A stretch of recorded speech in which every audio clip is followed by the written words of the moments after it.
Most organizations struggle when their leaders leave, when their best hands leave, which obviously should not be a problem. The questions I have for you today is: are you building replacement? Are you building leaders or heroes?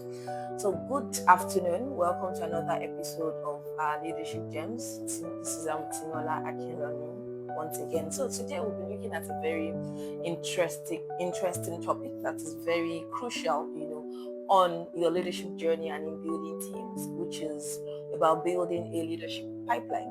I asked the question earlier: if your best leaders leave today, will you struggle? Because over time I've realized that most organizations don't have a leadership problem. What they have is a pipeline problem.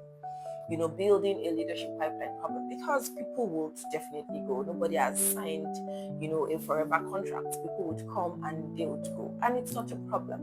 But the question for you as the leader is: what are you building? Are you building leaders? Are you building replacement? Are you building heroes? And the moment they exit, your team or your organization, then everything crumbles. You begin to struggle. You begin to develop some form of animosity, towards them, because you do not want them to leave. You feel they are living with your knowledge, the trainings, and all of that. So as leaders, I need us to reflect on the question: are we building leaders? Are we building replacement, or are we building heroes? So what is a leadership pipeline? It's basically a system whereby you have replacement, a system whereby you build leadership at all levels. That way, if one leader leaves, you automatically have people, that can take over that role.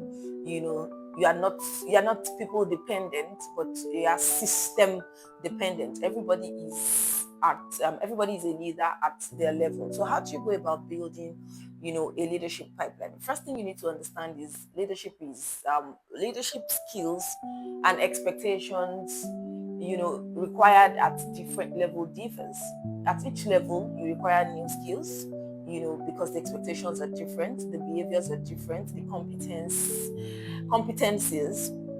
are different. And that way you must have that in mind when you're building a pipeline of leaders, because most times leadership is categorized into four, where you have leaders that can lead themselves, leaders that can lead other people, leaders that can lead teams, and leaders that can lead the organization. At each of this level, the expectations, the competencies required are different. The first level is about having the ability to get the job done, the ownership spirit, where I know what to do, tell me what to do, and I'll get it done. I mean, I have enough discipline, I've built myself such that once I know what is expected of me, I'm able to get it done. I am totally responsible for the job.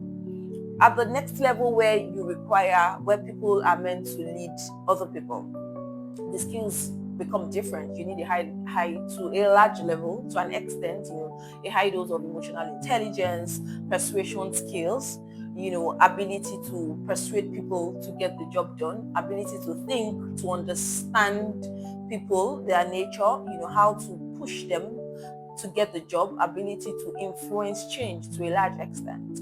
When you move further to where people begin to lead teams, that means they are leading multiple people. It becomes different. At that level, the leader is no longer responsible for the job, for their work alone. They are then responsible for people to get the job done.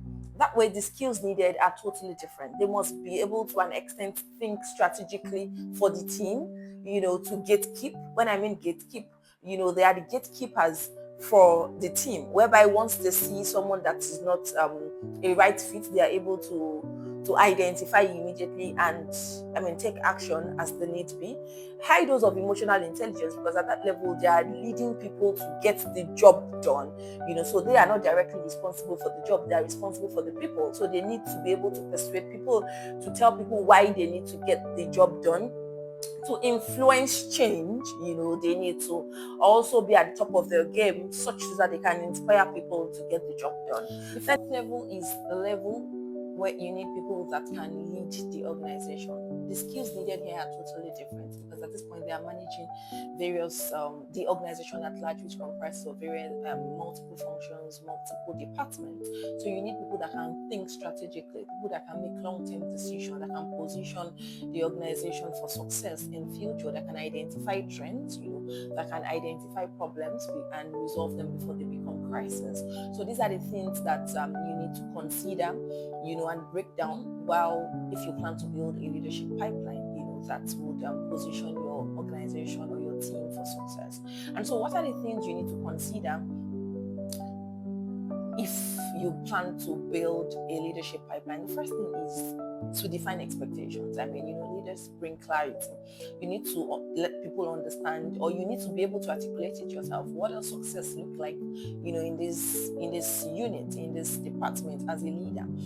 What does a team lead look like? What does a manager look like? What are the behavioral expectations? What are the skills needed, the competencies needed? You need to be able to articulate that and define that. Otherwise, when it comes to building a pipeline, you are thinking ahead, because you must be able to identify high potentials. That's the number 2. And before you identify high potentials to me might be different from high potentials to or in another team. So if you don't define that clearly, you would be firefighting and doing a lot of catch up, because you might be choosing the wrong people because you don't have set criteria. So like I mentioned, after I'm defining the expectations, then secondly is to identify high potential.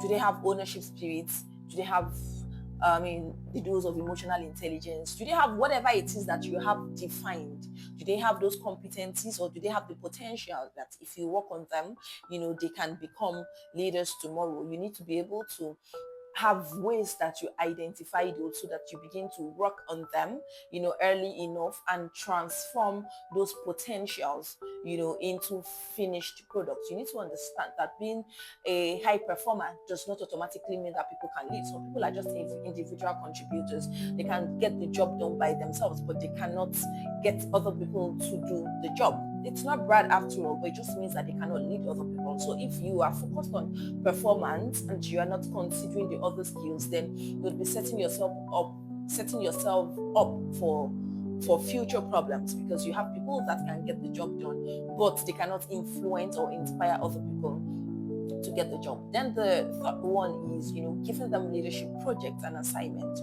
Leadership is experiential.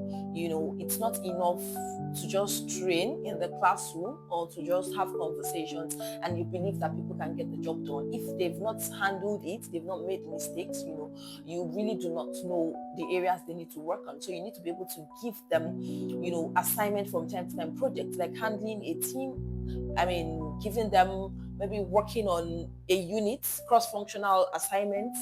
It's also very necessary, where they can visit another unit or another department and go and identify what the problems are and resolve them. So you need to give them assignment from time to time. Leadership is about training people practically, where they are exposed to real life situations, managing people. That is how, they understand, and you also see their weaknesses beyond what they've been taught in the classroom. The fourth one is you build them with training and conversation, because for you to build solid leaders, coaching, mentoring, giving feedback, and all of those must be involved. Then lastly, you track readiness, where you check, can this person lead other people? Do they think beyond their roles? Can they make long-term decisions? All of these 5 things must be considered in building a pipeline. And I've observed, what are the major mistakes people make while building pipeline? They promote too early. They don't have a structure around it. They firefight. When somebody leaves, then they are quick to push somebody else into that role. At the end of the day, you realize that the person is not able to deliver on the job. Before chaos happens, they ensure that they have people that are well trained and can act as backup. So to conclude, I need us to understand as leaders that leaders don't emerge accidentally. Leaders intentionally build other leaders. So as you journey, as a leader, ensure that you have a solid pipeline that would save you a lot of headache in the future. Thank you for listening. Have a good afternoon. Remember to like, share, and subscribe. Until next time, enjoy yourself.